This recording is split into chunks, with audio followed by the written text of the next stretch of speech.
যদি আমরা কোরআনকে প্রশ্ন করি, কোরআন তোমাকে কে নাযিল করেছে, তোমার পরিচয়টা আমাকে সংক্ষিপ্ত আকারে দাও, কোরআন বলবে তানজিলাম মিম্মান খালাকাল আরদা ওয়াস সামাওয়াতিল উলা। আল্লাহু আকবার বলেন। কোরআন বলতেছে যে আমার পরিচয় হচ্ছে আল্লাহর বান্দা, সূর্য আসমান জমিন যে সৃষ্টি করেছে তিনি আমাকে এই ধরার বুকে নাজিল করেছে। সুবহানাল্লাহ।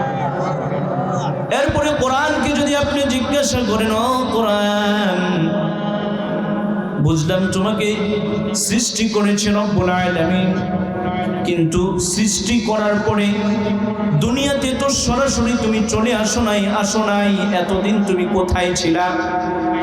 কোরআন নিজের সিনার ভিতর থেকেই জবাব দেয়, বাল হুয়া কুরআনুম মাজিদুম ফি লাওহিম মাহফুজ। আল্লাহর বান্দা, আমাকে রব্বুল আলামিন যখন সৃষ্টি করেছে,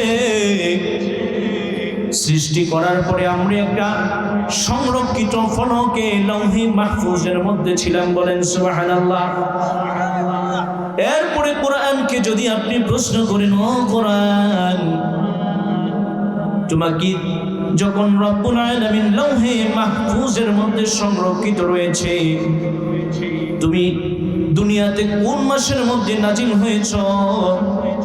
কোরআন জবাব দেয়, শাহরু রমাদানাল্লাযী উনজিলা ফীহিল কুরআন। বলেন আল্লাহু আকবার। কোরআন জবাব দিতেছে, রব্বুল আলামিন আমাকে রমাদান মাসের মধ্যে নাজিল করেছে। এরপরে কোরআনের সাথে যদি আপনি পরিচিত হইতে যান, কোরআনকে যদি আপনি জিজ্ঞাসা করেন, ও কোরআন, বুঝলাম তোমাকে রব্বুল আলামিন রমাদান মাসের মধ্যে নাজিল করেছে, এটা আমরা বুঝলাম, কিন্তু তুমি দিনে নাজিল হয়েছো না রাতে নাজিল হয়েছো?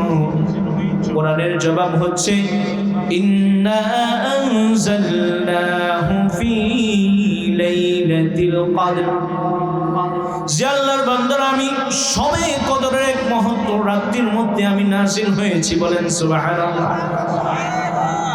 এরপরে যদি কোরআনের সাথে আপনি আরো পরিচয় হতে যান, আরো পরিচয় কোরআনের সাথে যদি আপনি হতে যান, কোরআনকে যদি বলেন, কোরআন তুমি কোন উদ্দেশ্যে পৃথিবীর মধ্যে নাজিল হয়েছ? কোরআন সূরা ইব্রাহিমের প্রথম নাম্বার আয়াতের মধ্যে বলতেছে, লিতুখরিজান নাসা মিনাল যুলুমাতি ইলান নূর। বলেন আল্লাহু আকবার। দুনিয়ার যত পাপিষ্ঠ বান্দারা রয়েছে, যত মদখোর, জুয়াখোর, ইয়াবাখোর, সুদখোর, যত ধরনের পাপ মানুষ করুক, ওই পাপিষ্ঠ বান্দাদেরকে অন্ধকারের পথ থেকে আলোর পথে নিয়ে যাওয়ার জন্য আমি নাজিল হয়েছি। সুবহানাল্লাহ। এরপরে যদি কোরআনকে আপনি প্রশ্ন করেন, কোরআন, বুঝলাম মানুষকে অন্ধকার থেকে নেওয়ার জন্য, আলোর পথে নেওয়ার জন্য তুমি নাজিল হয়েছ, আর যদি তোমাকে আমরা মানি এতটুকু পরিচয় জানার জন্য, তাহলে আমাদের ফায়দাটা কি হবে, মূল লাভটা কি হবে? কোরআনের জবাব, ফামান তাবিআ হুদায়া ফালা খাউফুন আলাইহিম ওয়ালা হুম ইয়াহজানুন। বলেন আল্লাহু আকবার। কোরআন বলছে, আমাকে যদি মানো, আমার প্রত্যেকটা হুকুম যদি মানো, তাহলে তোমার নিরাপত্তার সিকিউরিটি হিসাবে আমি কোরআন থাকবো। বলেন সুবহানাল্লাহ। আমাকে যদি মানো, যেখানে যে জায়গায় আমাকে মানবা, যে দেশে মানবা, যে সমাজে মানবা, যে রাষ্ট্রে মানবা, রাষ্ট্রের প্রত্যেকটা নাগরিকের চরিত্রকে সুন্দর করে দেওয়ার দায়িত্ব হচ্ছে আমি কোরআনের। বলেন সুবহানাল্লাহ। আমাকে যদি মানো, তোমাদের সমাজের মধ্যে অজাতা একটা গাছের ডাল পালাও কেউ ছিলবে না। বলেন সুবহানাল্লাহ। এরপরে যদি পরিচয়টা কোরআন থেকে নেওয়ার জন্য আরেকটু কোরআনকে জিজ্ঞাসা করেন, কোরআন এত কিছু মানলাম, কিন্তু লাভ তো সামান্য বলবা, আর কি লাভ, আর কি লাভ? কুরআন বলতেছে ফালা খাউফুন আলাইহিম ওয়ালা হুম ইয়াহজানুন। কোরআনের জবাব হচ্ছে, পরিপূর্ণভাবে যদি আমাকে মানো তাহলে দুনিয়াতেও তোমার কোনো ভয় নাই, আখিরাতেও তোমার কোনো ইয়াহজানুন চিন্তার প্রয়োজন নাই। বলেন সুবহানাল্লাহ। এরপরে আপনি জিজ্ঞাসা করবেন, কোরআন তোমাকে মানবো ভালো কথা, কিন্তু আমি তো একজন সমাজ নেতা, আমি তো একজন রাজনীতিবিদ, আমি তো বিজ্ঞান চর্চা করি, এই সমস্ত জ্ঞান আদেশ নিষেধ কিভাবে চলবো, এগুলো কি তোমার মধ্যে আছে? কোরআন বলবে ওয়ানাজ্জালনা আলাইকাল কিতাবা তিবয়ানান লিকুল্লি শাই ওয়া হুদান ওয়া রাহমাতান ওয়া বুশরা লিল মুসলিমিন। বলেন আল্লাহু আকবার। কোরআন বলতেছে, আমাকে যে সমাজে, যে রাষ্ট্রে, যেখানেই মানব কোনো চিন্তার প্রয়োজন নাই, আমার মধ্যে বিজ্ঞান রয়েছে, আমার মধ্যে দর্শন রয়েছে, আমার মধ্যে ইতিহাস রয়েছে বান্দা। যে সমাজে, যেই পরিবারে, যেখানে তুমি মানো কোনো টেনশনের প্রয়োজন নাই বান্দা, তুমি কোন নীতিতে কিভাবে অবিচল থাকবা, রব্বুল আলামিন আমার সিনাই সিনাই পরতে পরতে এগুলো দিয়ে দিয়েছেন। বলেন আল্লাহু আকবার। মুসলমান বন্ধু, যুবক বন্ধু, পর্দার অন্তরালে মা বোন, এতক্ষণ পর্যন্ত কোরআনের পরিচয় আমরা জানলাম, কোরআনকে জিজ্ঞাসা করলাম, কোরআনের সংক্ষিপ্ত পরিচয়টা জানলাম। এখন পরিচয় জানার জন্য তো এত কিছু শব্দ কোরআন আমাদের সম্মুখে উপস্থিত করেছে। এখন কোরআনকে বোঝার জন্য, জানার জন্য তো কিছু কাজ করা প্রয়োজন আছে। কথা বলেন, অবশ্যই প্রয়োজন রয়েছে। দামি হওয়ার জন্য সর্বপ্রথম কোরআনকে জানার জন্য আমাদেরকে তো কোরআন পড়তে হবে। কথা বলেন ঠিক কিনা? কোরআন যারা পড়বে, কোরআনওয়ালা যারা হবে, হাদিসে নববীর মধ্যে রাসূল বলেন, ইউকালু লিসাহিবিল কোরআন ইকরা ওয়ারতাকি ওয়ারাত্তিল কামা কুনতা তুরাত্তিল ফাইন্না মানজিলাকা ইনদা আখিরি আয়াতিন তাকরাউহা। কিয়ামতের ময়দানে সাহিবে কোরআনওয়ালাদেরকে বলা হবে, তুমি পড়তে থাকো, তারতিলের সহিত পড়ো, ওয়ারাত্তিল কামা কুনতা তুরাত্তিল। তোমার ঠিকানা, তোমার মাকাম ওই জায়গায় হবে, তোমার মাকাম ওই জায়গায় হবে যেখানে গিয়ে কোরআনের আয়াতের তেলাওয়াত গুলো শেষ হবে। বলেন সুবহানাল্লাহ। কোরআনওয়ালাদেরকে এই কথা বলা হবে। আর যারা পড়বে, রাসূল তিরমিজি শরীফের হাদিসের মধ্যে বলেন, মান ক্বারা কুরআনান ফালাহু হাসানাতুন ওয়াল হাসানাতু বিআশরি আমসালিহা লা আকুলু আলিফ লাম মিম ওয়ালাকিন আলিফুন হারফুন ওয়া লামুন হারফুন ওয়া মিমুন হারফুন। রাসূল তিরমিজির এই হাদিসের মধ্যে বলতেছে, কোরআন পড়ার কারণে কেমন সওয়াব বান্দা জানি। আলিফ লাম মিম, এই যে একটা শব্দ, এখানে কিন্তু তিনটা অক্ষর। ওয়ালাকিন আলিফ লাম মিম, লা আকুলু ওয়ালাকিন আলিফ লাম মিম, আমি রাসূলের কথা বলি না, এটা পুরোটা একটা অক্ষর। হারফুন, বরং আমি বলতেছি আলিফুন হারফুন ওয়া লামুন হারফুন ওয়া মিমুন হারফুন। প্রত্যেকটা অক্ষরের মধ্যেই বান্দা তুমি 10টা নেকি পেয়ে যাবা। বলেন সুবহানাল্লাহ ওয়া বিহামদিহি। তাহলে কোরআন আমাদের পড়ার প্রয়োজন আছে কি নাই? বলেন, একটু আওয়াজ দিয়ে বলেন, কোরআন আমাদের চর্চা করার প্রয়োজন আছে কি নাই? অবশ্যই আছে। কিন্তু বর্তমান সময়ে আফসোসের সহিত বলতে হয়, মুসলমান কোরআন থেকেই গাফেল। কথা বলেন ঠিক কিনা? এই জন্য মুসলমান বন্ধু, পর্দার অন্তরালে মা বোন, আপনাদের প্রতি আমার আর্জি হচ্ছে, কোরআন অবশ্যই আমাদেরকে পড়তে হবে।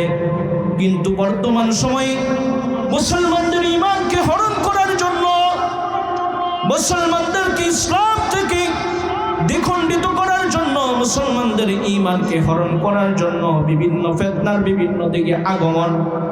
আমাদের সমাজের মধ্যে একজন লোক বলে যে কোরআন নাকি না বুঝে পড়লে, অর্থ না বুঝে পড়লে সওয়াব পাওয়া যায় না। বলেন নাউজুবিল্লাহ। অর্থ না পড়ে না বুঝে পড়লে নাকি সওয়াব পাওয়া যায় না, অথচ তিরমিজিতে রাসূল বলতেছে যদি না বুঝেও পড়ো তাহলেও এক অক্ষরে 10 নেকি। বলেন সুবহানাল্লাহ। তাহলে এর দৃষ্টান্ত শোনার জন্য প্রাসঙ্গিক একটা ঘটনা আমি আপনাদেরকে বলছি। আমাদের পার্শ্ববর্তী যে দেশ, উপমহাদেশ ভারত, ওই ভারতের একটা জায়গার নাম ছিল সিন্ধু। ওই সিন্ধুর মধ্যে এমন একজন লোক ছিল যে কোরআনের তাফসীর পারত না, মূর্খ লোক, কোরআন পড়তেও পারত না, মূর্খ লোক, সাদা সিধা কথাবার্তা, সাদা সিধা খাবার দাবার। সে 5 ওয়াক্ত নামাজ পড়তো, কোরআন সে পড়তে পারতো না, তার তাসবিহ জানা ছিল না, অক্ষর সে চিনতো না। কিন্তু যখন সে নামাজ পড়তো, নামাজের পর পর কোরআনটা সে খুলতো। বলেন সুবহানাল্লাহ। কোরআনটা খুলে সে অক্ষরগুলোর মধ্যে এভাবে হাত দিয়ে দিয়ে অক্ষরগুলো দেখতো আর রবের কাছে ক্ষমা চাইতো। তো একদিন সে লোক ইন্তেকাল করছে, সে মারা গিয়েছে। তো এই গ্রামের মধ্যে এমন কোনো লোক ছিল না যে ভালো একজন জানাশোনা তাকে সুন্দরভাবে জানাজা পড়াবে, দাফন কাফন দিবে, এরকম কোনো লোক ছিল না। না থাকার কারণে এই গ্রামবাসীরা একটা সিদ্ধান্ত নিল যে আমরা তাকে একটা রাস্তার মধ্যে নিয়ে যাই, মেইন রাস্তা, যেদিক দিয়ে যদি কোনো হুজুর অথবা কোনো মৌলবী যায় তাহলে জানাজাটা পড়িয়ে দাফন কাফনের ব্যবস্থা আমরা করব। যেই কথা সেই কাজ। ওই যে মূর্খ লোকটা তাকে নিয়ে মেইন রাস্তার মধ্যে সবাই চলে গিয়েছে। যেহেতু একজন মানুষ ইন্তেকাল করেছে, এখানে একটা হট্টগোল শোরগোল সৃষ্টি হবে, এটাই স্বাভাবিক বিষয়, মানুষের সমাগম। এভাবে করতে করতে সন্ধ্যা প্রায় হয়ে যাচ্ছে। দূর থেকে দেখতেছে একজন টুপিওয়ালা লোক আসতেছে। টুপিওয়ালা লোক যখন তাদের কাছে আসছে, তাদেরকে জিজ্ঞেস করে, ভাই তোমরা এখানে হট্টগোল কেন, এত মানুষের সমাগম কেন? তাদের মধ্য থেকে একজন বলতেছে, এত মানুষের সমাগম এই জন্য আমাদের মধ্য থেকে একজন লোক ইন্তেকাল করেছে, কিন্তু আমরা তো মূর্খ, আমরা তো এতটুকু জানাশোনা নাই যে আমরা কাফন দাফনের অন্তত ব্যবস্থাটুকু করতে পারবো, এটা আমাদের জানাশোনা নাই। তো তোমরা কতক্ষণ যাবৎ বসে আছো? সে বলতেছে, আমরা এই সকাল থেকে শুরু করে প্রায় সন্ধ্যা হয়ে যাচ্ছে, সূর্য প্রায় অস্ত যাবে, এই মুহূর্ত পর্যন্ত আমরা বসে আছি। সে বলতেছে, এত সময় বসে আছো? তাহলে আমি এমনি কোনো আলেম না, তবে আমি জানাজা পড়াইতে পারি, নামাজ পড়াই মাঝে মাঝে, আমারে দিয়ে তোমরা কাজটা করাইতে পারো, যেহেতু এত সময় তোমরা বসে আছো। তো ঠিক আছে, যে মৌলভী সাহেব জানাজা পড়ান, উনিও জানাজা পড়াইছে, উনি আবার সরকারি চাকুরিজীবী। জানাজা পড়ানোর পরে বলতেছে যে ভাই আমি চলে যাই, যেহেতু আমার অফিস আছে। যাওয়ার পথিমধ্যে সে দেখতে পাইল তার যে একটা আইডি কার্ড ছিল, এই কার্ডটা তার সাথে নাই। না থাকার কারণে ওই যে মৌলভী সাহেব আবার ফিরে আসলেন, বলতেছে, ভাই তোমাদের কত বড় উপকার আমি করলাম, কত বড় উপকার আমি করলাম, তোমরা কেউ জানাজার নামাজটুকু জানতা না কিভাবে পড়াইতে হয়, এটা আমি তোমাদেরকে শিখিয়ে দিলাম, এটা আমি তোমাদেরকে শিখিয়ে দিলাম। আবার পড়ানোর পরে আমি নিজেও দাফন কাফন করেছি, করানোর পরে আমি রওনা দিয়েছি আমি অফিসের দিকে। তো যখন আমি অফিসের সম্মুখে গেলাম, আমি দেখলাম আমার আইডি কার্ডটা নাই, আমার আইডি কার্ডটা আমার সাথে নাই, এটা হারায় গেছে। তো যেহেতু আইডি কার্ডের উপর আমার চাকরি নির্ভর করে, এই চাকরিটা মনে হয় আমি যখন দাফন দিতে যাই, ওই দাফন দেওয়ার সময় মনে হয় কবরের মধ্যে পড়ে গিয়েছে আইডি কার্ডটা। তখন বলতেছি, তাহলে মাসালা কি, যে শরীয়তের মধ্যে গুরুত্বপূর্ণ কাজে যদি খবর করতে হয় তাহলে করতে পারবা, কিন্তু এটা উত্তম না। তাহলে তুমি তোমার হাতের দ্বারা তুমি কবরকে খনন করো। যখন সে এই হাতের মাধ্যমে কবরকে খনন করতেছে, মাটিগুলা উঠাইতেছে, যখন চাটাইটা উঠাবে, এই কবর থেকে এত মনোমুগ্ধকর ঘ্রাণ, এত মনোমুগ্ধকর ঘ্রাণ, এত মনোমুগ্ধকর ঘ্রাণ। যখন সে চাটাইটা সরায়া পাশের যে কুঠিগুলো আছে এগুলো যখন উঠাইছে, এখান থেকে সে চমৎকার কাঁচা কাঁচা গোলাপের পাপড়ির সুঘ্রাণ তার কবর থেকে চলে আসছে। বলেন সুবহানাল্লাহ। এরপরে সে তো তার আইডি কার্ড দেখবে দূরের কথা, সে তার বাড়িতে গিয়েছে যে তার বংশধর কে রয়েছে, যে তার একজন মেয়ে রয়েছে। তার মেয়েকে জিজ্ঞেস করছে, তোমার বাবা এত বড় কোন আমল করতো যে আমলের কারণে আজকে তার এত বড় প্রতিদান? কোন এমন আমল করতো যে আমলের কারণে এত প্রতিদান তাকে দেওয়া হয়েছে? সে বলল, হুজুর, আমি আমার বাবাকে এমন কোন বিশেষ আমল করতে দেখি নাই, কিন্তু আমার বাবা যখন নামাজ আদায় করতো ঘর থেকে এসে কোরআন সে পড়তে পারতো না, কিন্তু কোরআনের প্রত্যেকটা অক্ষরের মধ্যে এই যে এভাবে ধরে ধরে বলতো, ये भी मेरी रब की कलाम है, ये भी सच्ची है। বলেন সুবহানাল্লাহ। এটা তো আমার রবের কালাম, এই কথাগুলো তো সত্য কথা, কিন্তু আমি পড়তে পারি না। তাহলে প্রিয় মুসল্লি ভাইরা আমার, আপনাদের কাছে আমার প্রশ্ন হচ্ছে, কোরআন যদি কেউ না বুঝেও পড়ে তাহলে সওয়াব আছে কি নাই? এই লোকটা পড়তে পারতো না, কিন্তু তাই সে তার আবেগটাকে রব্বুল আলামিনের কাছে প্রকাশ করার কারণে রব তাকে এই মর্যাদা দিয়েছে। বলেন সুবহানাল্লাহ।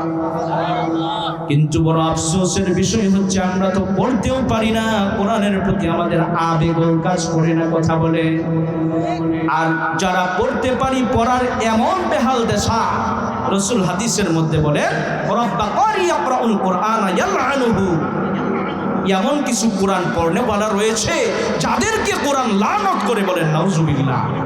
কোরআন পড়তে যায় যদি আপনাকে আল্লাহকে গালিগালাজ কইরা আসেন, তাহলে আল্লাহ কি আপনাকে ভালোবাসবে? না আল্লাহ রাব্বুল আলামিনের নিকৃষ্ট বান্দার মধ্যে আপনি পতিত হবে। এই জন্য মুসলমান ভাই, কোরআন শিক্ষার প্রতি আমাদেরকে মনোযোগ দিতে হবে, কোরআনের প্রতি আমাদেরকে মনোযোগ দিতে হবে, শিক্ষার প্রতি মনোযোগ দিতে হবে। ছেলে মেয়েদেরকেও কোরআন শিখাইতে হবে, পড়াইতে হবে, কোরআন অনুযায়ী আমল করার জন্য চেষ্টা করতে হবে। এতটুকু যদি আমাদের মধ্যে না থাকে, রাসূল বলেন, ওয়াকালার রাসূল ইয়া রাব্বি ইন্না কওমি ইত্তাখাযু হাযাল কুরআনা মাহজুরা, ওই সমস্ত বান্দাদের কিয়ামতের ময়দানে রাসূল বলবেন, ইয়া রাব্বাল আলামিন, আমার এই নাফরমান উম্মতদেরকে আপনি পাকড়াও করেন। আমরা যাতে করে পাকড়াও প্রাপ্ত বান্দাদের মধ্যে না পড়ি, সেজন্য দৈনিক অন্তত আমাদের অল্প অল্প হলেও ঘরের মধ্যে কোরআনের তালিম জারি রাখতে হবে ইনশাআল্লাহ। তাহলে দেখা যাবে কোরআনের বদৌলতে অনেক বিপদ আপদ থেকে আমরা রক্ষা পাবো। আল্লাহ তো বলতেছে, ওয়াইদা মারিদতু ফাহুয়া ইয়াশফিন ওয়া নুনাজ্জিলু মিনাল কুরআন মা হুয়া শিফা ওয়া রাহমাতু। আল্লাহ বলতেছে, কোরআন মুমিনদের জন্য শিফা, কোরআন মুমিনদের জন্য রহমত। কোরআনের আওয়াজ যদি আমরা ঘরের মধ্যে চালু রাখি, বড় বড় বিপদ আপদ থেকে আমরা রক্ষা পাবো, বড় বড় বিপদ আপদ থেকে রক্ষা পাবো। এরকম সংক্ষিপ্ত একটা ঘটনা বলি, আমি আমার বয়ানের ইতি টানবো, যেহেতু সময় প্রায় শেষ দিকে। মুসলমান ভাইয়েরা আমার, আমরা তো বিপদ আপদের মধ্যে প্রথমেই ডাক্তারের কাছে দৌড় দিই, ডাক্তারের কাছে চলে যাই, কিন্তু রব্বুল আলামিন কোরআনের মধ্যে আমাদের জন্য অনেক অনেক শিফা রেখে দিয়েছেন। ভারতের হিন্দুস্তান এলাকার একটা ঘটনা বলি, আমি শেষ করছি।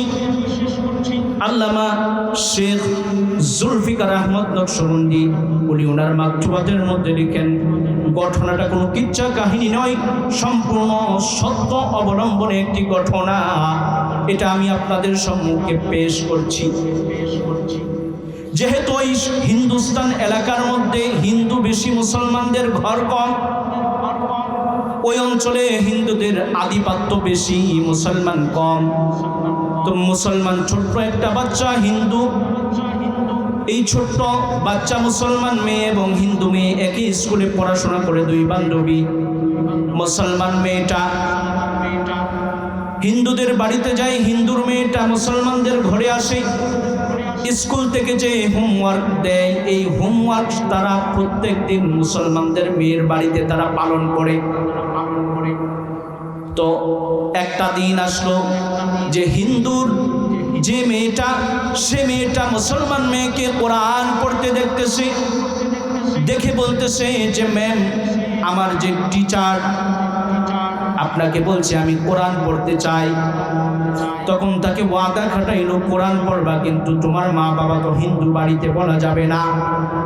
বলতেছে হ্যাঁ তাও মানলাম, কিন্তু আমাকে কোরআন শিখাবেন। বললো হ্যাঁ শিক্ষা দিতে পারি, ছোট্ট একটা কালাম তুমি বলো, লা ইলাহা ইল্লাল্লাহু মুহাম্মাদুর রাসূলুল্লাহ, এই কালামটা তুমি বলো। মেয়েটা এই কালামটা পড়েছে, পড়ার পরে তাকে বলতেছে এভাবে তুমি প্রত্যেক দিন কোরআন আমার কাছ থেকে এখন থেকে শিখতে পারবে, কোনো সমস্যা হবে না। এভাবে কায়দা থেকে আলিফ বা তা থেকে শুরু করে সে সূরা নাস পর্যন্ত নাজেরা খতম দিয়ে দেই, বলেন সুবহানাল্লাহ। যখন সেইভাবে নাজেরা এক খতম কোরআন খতম দেয়, এরপরে সে তাকে নামাজ সহ ইসলামের সমস্ত হুকুমগুলো ওই মেয়েটাকে শিক্ষা দেয়। মুসলিম যে মহিলা, সে মহিলা হিন্দু মেয়েটাকে শিক্ষা দেয়। ওই মাসআলাগুলো শিক্ষা দেওয়ার পরে হিন্দু যে মেয়েটা, সে একটা বিবাহর বন্দোবস্তর মধ্যে চলে যায়, তার বয়স হয় বিবাহের। তার মা বাবা কঠোর এক হিন্দু ছেলের সাথে বিবাহের বন্দোবস্ত করে এই মেয়েটা, এই যে তার ম্যাম তার কাছে আসে, বলল আমার তো বিবাহের বন্দোবস্ত হয়েছে, আমার তো বিবাহের বন্দোবস্ত হয়েছে, আমি তো একজন মুসলমান, কি করে হিন্দু ছেলের সাথে বিবাহে বন্দোবস্ত হয়? এ কথা যদি আমি আমার মা বাবাকে বলি, আমার মা বাবা তো আমাকে দ্বিখণ্ডিত করে ফেলবে। ও ম্যাম, করণীয় কি, করণীয় কি? বলতেছে চিন্তার কোনো প্রয়োজন নাই, টেনশনের কোনো প্রয়োজন নাই তোমার, তুমি যাও বিবাহ বন্ধনে আবদ্ধ হও, সময় মতো রব্বুল আলামিন তোমাকে সব কিছু ব্যবস্থা করে দিবেন, বলেন সুবহানাল্লাহ। এরপরে খুব সংক্ষেপে বলছি, মেয়েটার বিবাহ হয়ে গেল এই ছেলের সাথে। সাথে সাথে এই যে মহিলা ছিল, সে একটা কোরআন বিবাহের উপঢৌকন হিসাবে মেয়েটার বাড়িতে পাঠিয়ে দিল, যেহেতু জানে তাদের মধ্যে সুসম্পর্ক আছে। স্বামী অফিস করে, কাজ করে, ফাঁকে ফাঁকে ছোট্ট যে মেয়েটা বিবাহে বন্ধনে আবদ্ধ হলো, সে আল্লাহ পাকের কোরআন তেলাওয়াত করে চোখ থেকে পানি ঝরায়, চোখ থেকে সে পানি ঝরায়, কোরআন তেলাওয়াত করে আর বলে, আল্লাহ আমি তো একজন মুসলিম নারী, কিন্তু আমার কি অবস্থা হচ্ছে গো আল্লাহ, একজন মুশরিকের সাথে সংসার আমার কইতে হইতেছে। আল্লাহ আপনি আমাকে এ থেকে রক্ষা করেন, হেফাজত করেন। এইভাবে সে দোয়া চালায় যাইতে থাকে। এর মধ্যে তার দুইজন সন্তানও জন্মগ্রহণ করে। উপায় সে আর খুঁজে পায় না। ওই দিক থেকে তার যে উস্তাজা, সেও বলতেছে টেনশনের প্রয়োজন নাই, রব্বুল আলামিন তোমাকে সুন্দর বন্দোবস্তের ব্যবস্থা রব তোমাকে করে দিবে, কোনো টেনশনের প্রয়োজন নাই। এ কথা তার উস্তাজা তাকে বলে সান্ত্বনা দেয়। ওই যে তার স্বামী, সেই স্বামী কাজকর্ম করতে গিয়ে একদিন ক্লান্ত হয়ে বাড়িতে আসার পরে বলতেছে, প্রিয়তমা আমার শরীর স্বাস্থ্যটা সেরকম ভালো লাগছে না, কেন যেন মনে হচ্ছে আমি খুব বড় রোগাক্রান্ত। বলতেছে যদি এমনটাই মনে হয় তাহলে আপনি ডাক্তারের কাছে গিয়ে চেক আপ করে আসেন। ওই যে হিন্দু লোকটা ডাক্তারের কাছে যাইয়া চেক আপ করে আসলো। আসার পরে তার ক্যান্সার ধরা পড়লো। বলতেছে প্রিয়তমা আমার একবার মেয়ের দিকে তাকায় আর একবার বাচ্চাদের দিকে তাকায় আর বলে, প্রিয়তমা আমার হয়তো আর বেশি দিন বাঁচবো না, তোমাদের কাছ থেকে আমি চলে যাব। এরপরে হিন্দু ওই মেয়েটা তাকে বলতেছে, আপনি হয়তো বেঁচে থাকতে পারেন, একটা ওয়াদা আপনাকে করতে হবে। এর দ্বারা যদি আপনি আরোগ্যতা লাভ করেন, এই আরোগ্যতা লাভের পরে আপনি আমার কথাটাকে মেনে নেবেন। রাজি আছেন কিনা? হিন্দুদের রাম বামের নামে তাকে কসম খাওয়াইলো, রাজি করাইলো। রাজি করানোর পরে এভাবে করে 40 দিন পর্যন্ত একটা পানি পড়া তাকে দেয়। কোরআন পড়ে বিভিন্ন শিফার আয়াতগুলো পড়ে পানি পড়া দেয়। 40 দিন পরে ওই যে হিন্দু যুবকটা যখন আবার ডাক্তারের কাছে যায়, ডাক্তারের কাছে যাওয়ার পরে ডাক্তার বলতেছে এমন মনে হচ্ছে যে আপনার তো কখনো ক্যান্সারের কোনো আলামতই ছিল না। বলেন আল্লাহু আকবার। সে তার বাড়িতে আসলো, এসে বলল প্রিয়তমা এমন কি ওষুধ আমাকে দিয়েছিলা, যেই ওষুধ দেওয়ার কারণে যেই ট্রিটমেন্ট দেওয়ার কারণে আমি বাছা মরার সন্ধিক্ষণে ছিলাম, সেখান থেকে ফিরে এসেছি। প্রিয়তমা বলতেছে, মেয়েটা বলতেছে তাহলে আপনার ওয়াদা ঠিক থাকবে তো? হ্যাঁ থাকবে। তখন সে তার এই পুরো জীবনীটা খুলে বলল, আমি তো প্রথমে হিন্দু ঘরের মেয়ে ছিলাম, পরে মুসলমান হয়েছি। আমার মা বাবা আপনার সাথে বিবাহ বন্ধনে আবদ্ধ রেখেছে। আর আপনি যখন অফিসে যাইতেন, আমার উস্তাদের দেওয়া ওই কোরআনটাকে খুলে খুলে আমি দেখতাম, পড়তাম আর রবের কাছে দোয়া করতাম, আল্লাহ স্বামী নামক আমার পুরুষটাকে আপনি আরোগ্যতা দান করেন, খোদার কসম করে বলি গো স্বামী, আপনি যে সুস্থ হয়েছেন একমাত্র কারণ হচ্ছে এই কোরআন। এই কোরআনের বদৌলতে আজকে আপনি পরিপূর্ণ আরোগ্য লাভ করছেন। বলেন আল্লাহু আকবার। কারণ আমার উস্তাদ আমাকে বলে দিয়েছিল শেফার আয়াতগুলো পড়ে তুমি ফু দিয়া তাকে 40 দিন পানি খাওয়াইবা। সেই অনুযায়ী আমি আপনাকে পানি খাওয়াইয়াছি। আর আমার রব মহান সৃষ্টিকর্তা আপনাকে পরিপূর্ণ শিফা দান করেছেন। বলেন সুবহানাল্লাহ। এরপরে আপনি যে ওয়াদা করেছিলেন, এই ওয়াদা আপনি পালন করুন। বলল কি? বলো আমরা তো জাতে হিন্দু। বলল জাতে হিন্দু, কিন্তু আপনার কোনো ধর্মগ্রন্থ, আপনার কোনো ডাক্তার, আপনার কোনো সদস্য তো আপনাকে বাঁচাইতে পারে নাই। যিনি বাঁচিয়েছেন তিনি কে? আওয়াজ দিয়ে বলেন তিনি কে? যিনি বাঁচিয়েছেন তিনি কে? তাহলে এমন একজন কট্টর হিন্দু লোককে যদি রব্বুল আলামিন এই সমস্ত বড় বিপদ আপদ থেকে হেফাজত করতে পারে, শেফা দান করতে পারে, ও মুসলমান বন্ধু, মা বোনেরা পর্দার অন্তরাল থেকে শুনে রাখুন, আমরা মুসলমান ঘরের সন্তান, কোরআন শিখেছি, হয়তো পড়ার সময়টুকু হয় না। মুসলমানদের ঘরে কোরআন হয়তো নাই, যাদের ঘরে আছে দেখা যাবে পৃষ্ঠাগুলাও খোলে না, জট লাগে গেছে, মাকড়সার জাল বাইন্ধে গেছে। কথা বলেন ঠিক কিনা? অথচ আমাদের প্রয়োজন ছিল প্রত্যেক দিন আমরা কোরআন তেলাওয়াত করব, কিন্তু সেটা করি না। আমরা ছোটবেলাও দেখেছি, আপনারাও দেখেছেন, ফজরের পরে মুসলমান মহিলাদের, মা বোনদের, ভাইদের, ছোট্ট ছোট্ট বাচ্চাদের সময়টা শুরু হতো কোরআনের আওয়াজ দিয়া। কথা বলেন।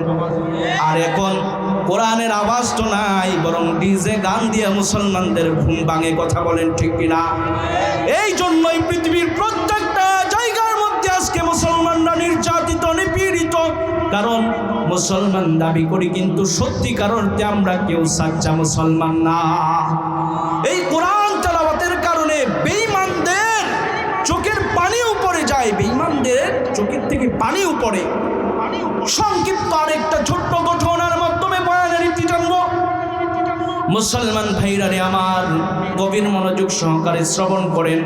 পর্দার অন্তরালে মা বোন, আপনারাও গভীর মনোযোগ সহকারে স্মরণ করেন। জুলফিকার আহমদ নকশবন্দি ওনার একটা কারগুজারির মধ্যে বলেন যে সময়টা হচ্ছে 1978 অথবা 88 সাল। এই সময়ের মধ্যে আমেরিকার বিভিন্ন মুসলিম কনফারেন্সের মধ্যে আমি তেলাওয়াতি কোরআনের পরে কিছু সময় মানুষদেরকে ওয়াজ করতাম, নসিহত করতাম। তো আমার সাথে যিনি তেলাওয়াত করতেন তিনি হচ্ছেন জননন্দিত বিশ্ববিখ্যাত কারি শেখ আব্দুল বাসেত। এই আব্দুল বাসেত তেলাওয়াত করত। তার তেলাওয়াতের পরে আমি কিছু সময় মুসলমানদেরকে নসিহত করতাম। তো সেই হিসাবে আব্দুল বাসেতের সাথে আমার সব কথা গড়ে ওঠে, একটা সম্পর্ক গড়ে ওঠে।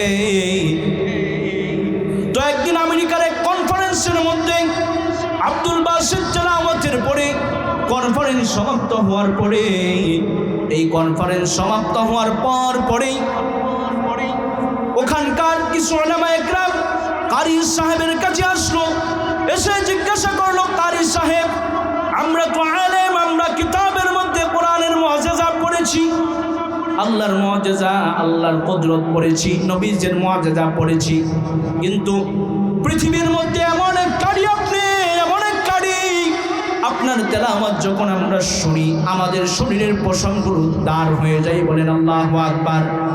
এমন চমৎকার তেলাওয়াত কখনোই আর কোনো কারির মুখ থেকে শুনি নাই গো কারি সাহেব। আপনি কি কখনো কোরআনের মুআজিজা দেখেছেন?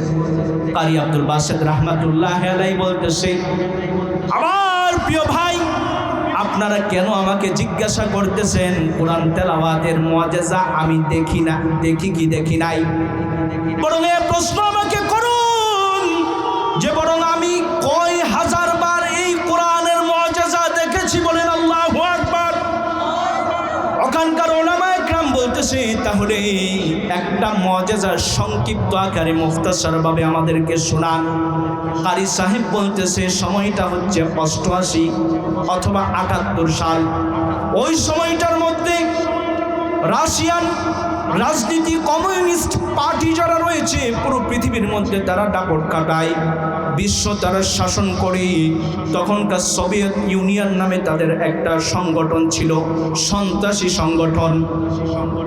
পুরো এই কমিউনিস্ট পার্টিটা পুরো পৃথিবীর মধ্যে রাজনীতির রাজত্ব করে, বিশ্বের বিভিন্ন নেতাদেরকে নিয়ে একটা কনফারেন্স করত।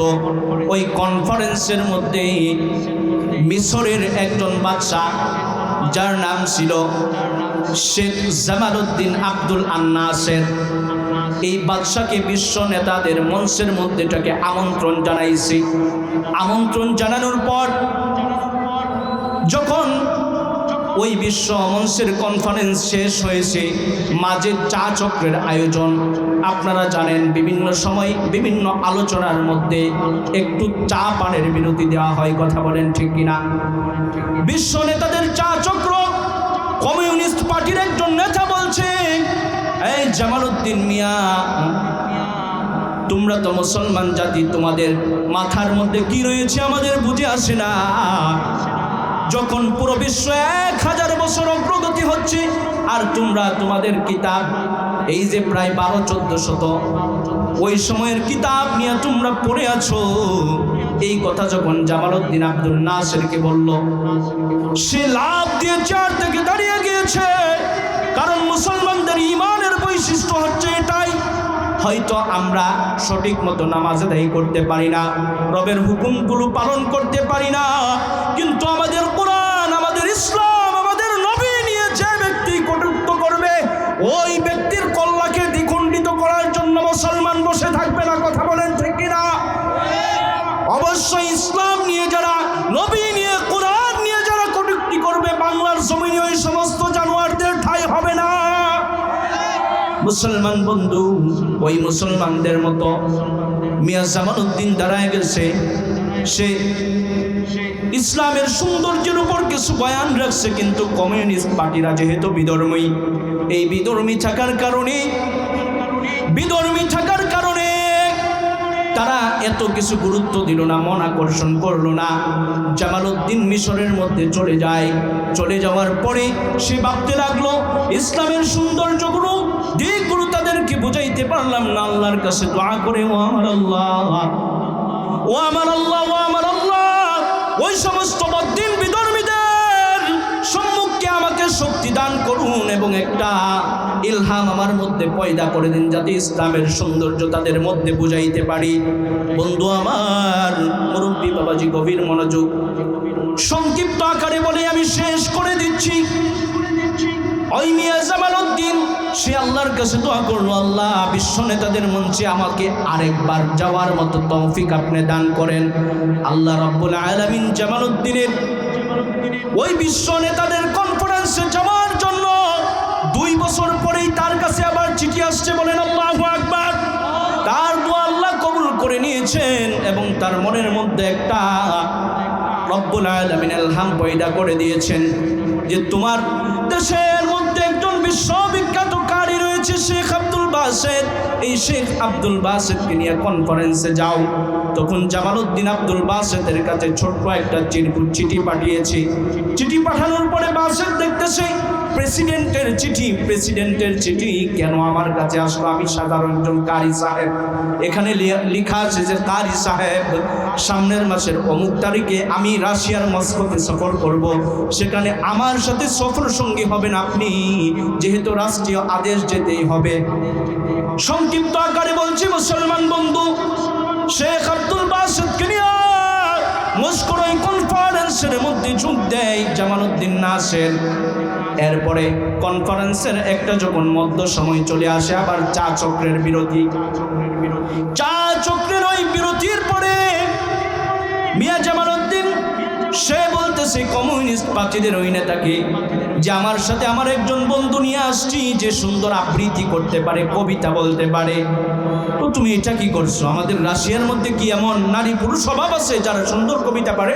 তবে সৌজন্যতামূলক আচরণের সাথে আমি বলতে পারি, আচ্ছা তোমার বন্ধুরে দিয়া বিশ্বনেতাদের কনফারেন্সের মধ্যে খুব স্বল্প সময় তুমি তাকে কিছু বলাও। যখন এই কথা বলল মুসলমান বন্ধু আব্দুল বাসেত চলে আসলো। সাথে আসার সাথে সাথেই বলল যে বিশ্ব নেতাদের কনফারেন্স, এই কনফারেন্সের সময়ের দাম আছে, সময়ের কিন্তু অনেক মূল্য, তুমি স্বল্প সময় নিয়ে তেলাওয়াত করবা।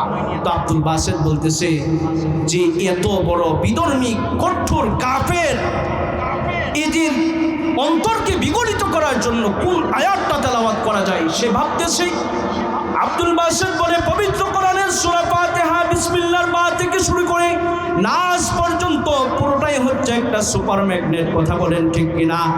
এই আয়াত যখন তেলাওয়াত হবে ধর্ম হোক ধর্মাবলম্বী আর বিধর্মী সকলের অন্তরের মধ্যে একটা শান্তি প্রয়োগ হবে। সে চিন্তা করে ওমর রাদিয়াল্লাহু তাআলা আনহুকে যখন তার ভগ্নিপতি সূরাতুত তাহার আয়াতগুলো তেলাওয়াত করে শোনাইছিল, আর আব্দুল বাসেত শুরু করে দেয় তাহা মা আনজালনা আলাইকাল কুরআনা লিতাশকা ইল্লা তাযকিরাতাল লিমান ইয়াখশা। এইভাবে করতে করতে সময় যায়, ঘন্টার পর ঘন্টা চলে যায়। যেখানে বলছিল 1 মিনিট সময় দিবে না, এরপরে ঘন্টার পর ঘন্টা যাওয়ার পরে আব্দুল বাসেত কারি আব্দুল বাসেত নিজেই সাদাকাল্লাহুল আযীম বলে তেলাওয়াত থামিয়েছে। তেলাওয়াত থামানোর পরে দেখে বিধর্মী, ওরা আরবি ভাষা বুঝে না, ওদের চোখ থেকে পানিগুলো ঝর্ণার মতো পড়তেছে। বলেন আল্লাহু আকবার। মিয়া জামালউদ্দিন নাসের বলতেছে, ও বিশ্ব নেতারা, তোমাদের দাপট পুরো বিশ্বের মধ্যে, তোমরা বলো কোরআনকে চেঞ্জ করার জন্য, পাল্টানোর জন্য, অগ্রগতি হওয়ার জন্য, কিন্তু তোমরা কেন কাঁদো? কেন কাঁদি বুঝি না। বলতেছে বুঝোস নাই কেন কাঁদোস? আমরা আরবি বুঝি না কিন্তু কাঁদি তোমার এই আবৃত্তি কারকের তেলাওয়াত আমাদের কর্ণকুহরে কানের মধ্যে এমনভাবে প্রবেশ করে অন্তরের কলিজার মধ্যে আমাদের দাগ কেটে দিয়েছে, আমাদের চক্ষুগুলো আর চোখ থাকতে পারে নাই, পানি ছড়াইতেছে। বলেন আল্লাহু আকবার। মুসলমান বন্ধু শেষ করে দিচ্ছি, এই কোরআন যদি বিধর্মীদের চোখ থেকে পানি ফেলাইতে পারে তাহলে আমাদের কেন পারে না? জবাব আমি আপনাদের কাছে দেই, কেন পারে না? কেন পারে না? কারণ কোরআন চর্চার মধ্যে আমরা নাই। ও আমার বন্ধু, দুনিয়ার জমিনের মধ্যে যখন কোনো সমস্যায় পতিত হবেন, যখন কোনোভাবে রোগাক্রান্ত হবেন, আপনি পবিত্র কোরআনের ছোট্ট একটা অংশ পড়েও দেখবেন এটা আমি নিজ থেকেও প্রমাণিত। আমি যখন একটু সামান্য খারাপ লাগে, অসুস্থতা হই, পবিত্র কোরআন থেকে 2-1 পারা তেলাওয়াত করি, খোদার কসম করে বলতেছি আমার ওই সময়টা যেন আমি একটা তৃপ্তিময় সময় পাওয়া যায়। বলেন সুবহানাল্লাহ। এই জন্য মুসলমান বন্ধু, আমাদের জীবনটাকে কোরআনময় জীবন বানাতে হবে, কোরআনওয়ালাদের সাথে থাকতে হবে।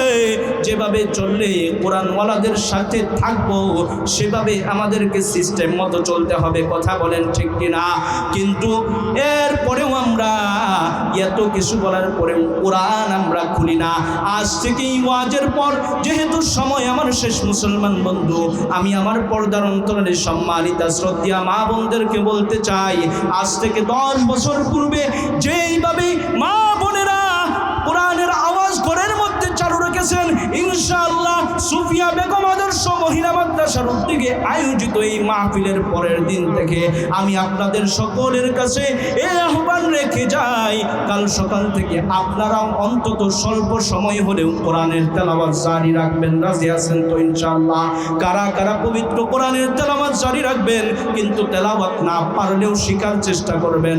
দুইটা হাত তুলে আল্লাহকে দেখাই, দুইটা হাত তুলে আল্লাহকে দেখাই। ও আল্লাহ, আপনি দেখেন পুলিশা গ্রামের মধ্যে আমার মুসলমান ভাইগুলো ওয়াদা করেছে পবিত্র কোরআন তেলাওয়াতের জন্য, তারা পবিত্র কোরআন প্রত্যেক দিন পড়বে।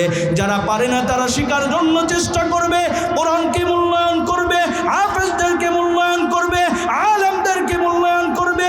এই সমস্ত মহিলা মাদ্রাসা সহ অন্যান্য যত কওমি মাদারিসগুলো রয়েছে এইগুলোর তারা পরিপূর্ণ নিরাপত্তা দিবে, এইগুলোর সর্বাত্মক সহযোগিতা করবে। আল্লাহ, এই গ্রামের প্যান্ডেলে উপস্থিত অন্যান্য জায়গা থেকে আগত আমার সমস্ত মুসলমান ভাইদেরকে কাল কিয়ামতের ময়দানে কোরআনের মসজিদে জান্নাতুল ফেরদাউসের ব্যবস্থা করে দিয়েন। বলেন আল্লাহুম্মা আমিন।